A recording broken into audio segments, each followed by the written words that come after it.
اے نبی تم نے دیکھا اس شخص کو، اس کے حال پر غور کیا جس نے اپنی خواہش نفس کو اپنا الہ بنا دیا؟ اللہ اکبر،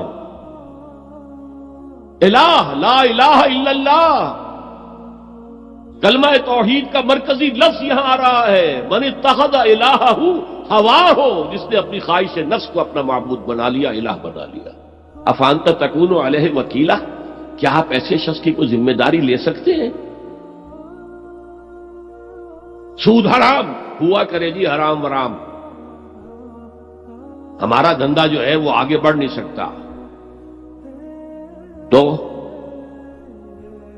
اللہ کے حکم کو پیچھے ڈالا، نفس کے تقاضے کو آگے رکھا۔ کون معبود ہے آپ کا؟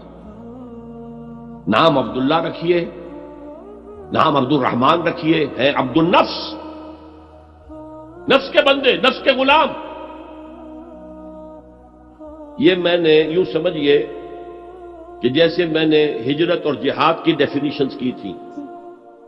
ہجرت کا بیس کیا ہے؟ پوچھا گیا ایو الہجرت افضل ہو یا رسول اللہ، اے اللہ کے رسول بتائیے سب سے اعلیٰ ہجرت کون سی ہے، افضل؟ فرمایا ان تہجر ما کرہ ربک، ہر اس چیز کو چھوڑ دو جو تمہارے رب کو پسند نہیں۔ آج رات ہی سے آپ ہجرت شروع کر سکتے ہیں۔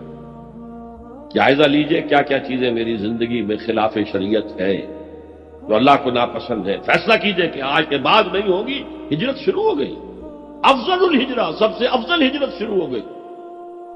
لیکن ٹاپ پر لے جائیے تو یہ ہجرت جب اللہ کے دین کو قائم کرنے کی جدوجہد اس مرحلے پر آ جائے کہ اب باطل کے ساتھ ٹکراؤ ہے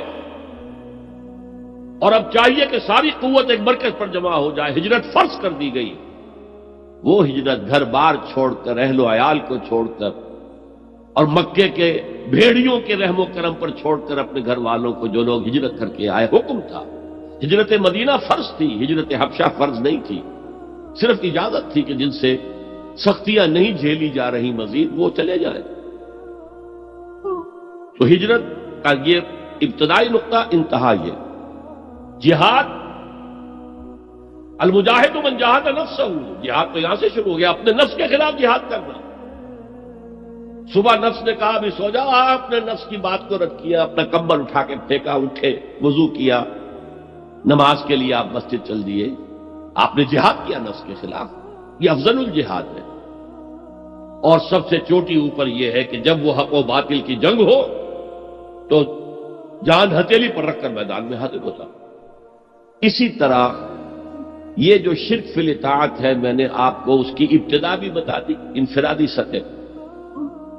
افرأیت من اتخذ الہہ ہواہ افانت تکون علیہ وکیلا، کیا تم نے غور کیا اس شخص کی حالت پر جس نے اپنی خواہش نفس کو اپنا معبود بنا لیا، الہ بنا لیا، کہہ رہا ہے لا الہ الا اللہ، لا الہ الا اللہ، لیکن الہ تو اس کا لفظ ہے۔